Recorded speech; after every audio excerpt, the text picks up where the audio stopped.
Assalamualaikum warahmatullahi wabarakatuh. Halo teman-teman semua, selamat datang kembali ya di channel Biko Story. Dan pada video kali ini Biko Story akan mengisahkan peristiwa yang baru terjadi di STIP, di mana kembali terulang aksi senioritas yang pada akhirnya menelan korban jiwa. Peristiwa ini menyita perhatian publik karena terus terjadi berulang kali, hingga akhirnya Menteri Perhubungan memutuskan di tahun 2024 STIP tak akan menerima taruna baru.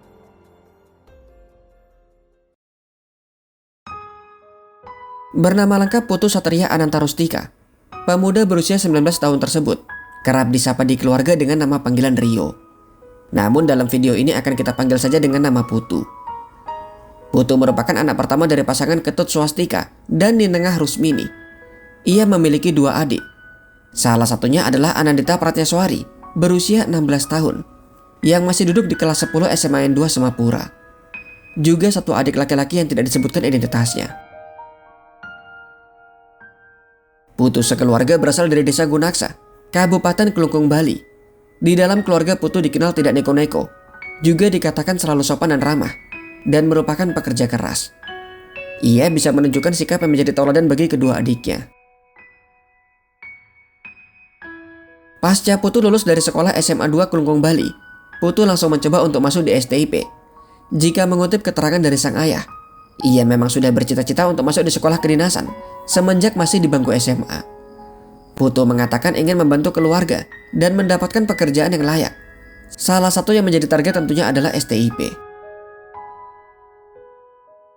Berkat kerja keras yang ia lakukan, di September 2023, Putu akhirnya diterima di Sekolah Tinggi Ilmu Pelayaran di Jalan Marunda Makmur, Cilincing, Jakarta Utara. Hari-hari dihabiskan Putu untuk fokus menjalani pembelajaran di STIP. Karena dianggap memiliki kemampuan memimpin organisasi, Putu kala itu menjadi ketua kelompok tingkat 1 atau kelompok taruna junior. Tentunya ia merasa sangat bangga. Dalam beberapa kesempatan Putu kerap memotivasi sang adik agar mengikuti dirinya untuk masuk di STIP. "Adik ikut kakak ya, harus kayak kakak pokoknya, harus kayak kakak. Kalau mau ikut paskib aja dulu, biar mental sama fisiknya bisa," ungkap Rusmini sang ibu menirukan ucapan anak pertamanya. Selama di STIP, Putu memang rutin menghubungi keluarga. Biasanya pada hari Jumat Putu selalu menelpon ataupun video call. Putu selalu mengatakan semuanya aman-aman saja. Tak pernah bercerita ada kekerasan atau masalah serius. Sehingga keluarga juga tidak berpikir macam-macam. Namun rupanya keadaan sebenarnya tidaklah seaman yang ia ceritakan kepada keluarga. Beberapa bulan menempuh pendidikan, di Desember 2023, Putu curhat kepada sang pacar bahwa ia kerap dipanggil dengan senior dan kemudian dipukuli di bagian ulu hati berkali-kali, membuat dada kiri bagian bawah terasa sakit. Keterangan itu masih tersimpan di percakapan yang ada di handphone.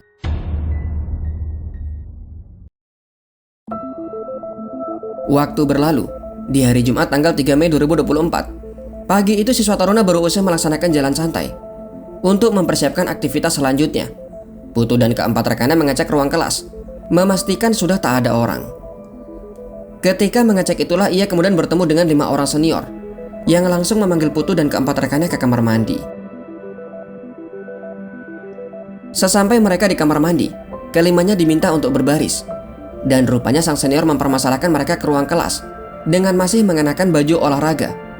Hanya satu senior yang kala itu maju, yaitu Tegar Raffi Sanjaya, berumur 21 tahun.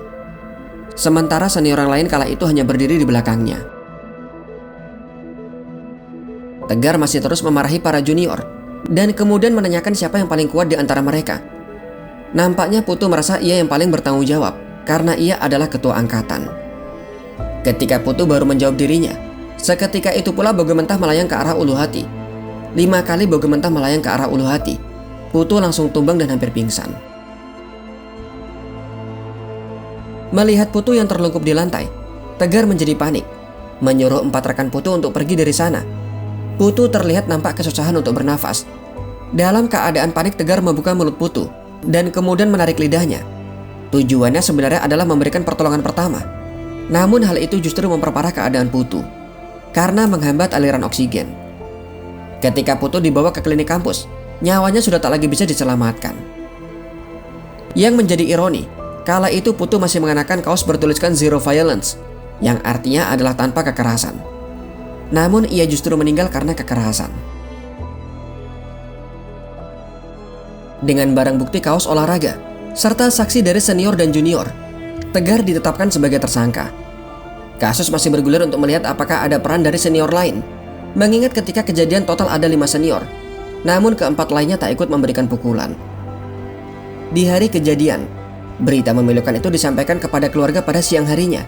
Sang ayah benar-benar tak menyangka akan peristiwa yang terjadi. Kasus ini sendiri begitu menggembarkan pihak STIP. Pasalnya para pendidik sudah berusaha menghentikan aksi senioritas. Setahun belakangan kegiatan perloncoan kepada junior juga sudah dihapus.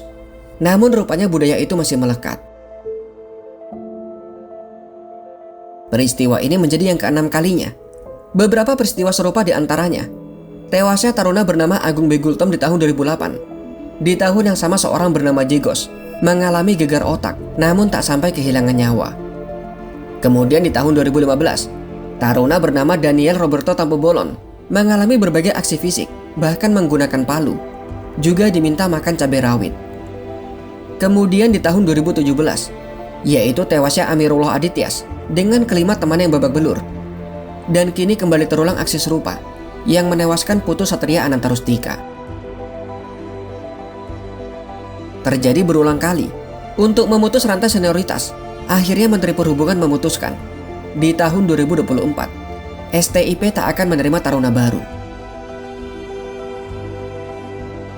Berduka atas apa yang menimpa keluarga Putu, puluhan mahasiswa STIP Jakarta ikut mengantar upacara pemakaman. Putu dimakamkan dengan prosesi pengabenan. Bahkan Menteri Perhubungan Budi Karya Sumadi juga mendatangi keluarga secara langsung, menawarkan beasiswa kepada adik dari Putu, yaitu Anandita, yang kini masih menginjak kelas 10. Namun jika dulunya ia bersungguh-sungguh ingin mengikuti sang kakak di STIP, kini ia justru pikir-pikir, mempertimbangkan apa yang telah terjadi kepada sang kakak. Kepada Tegar, sang pelaku utama, ia dijerat dengan pasal 338 KUHP, yang ancaman pidananya adalah 15 tahun penjara. Dan jika terbukti 3 senior ikut berperan, mereka akan dijerat dengan pasal 55 dan 56 KUHP. Jika ada kesalahan dalam video, informasi yang kurang atau pendapat yang berbeda, silahkan berikan komentar kalian.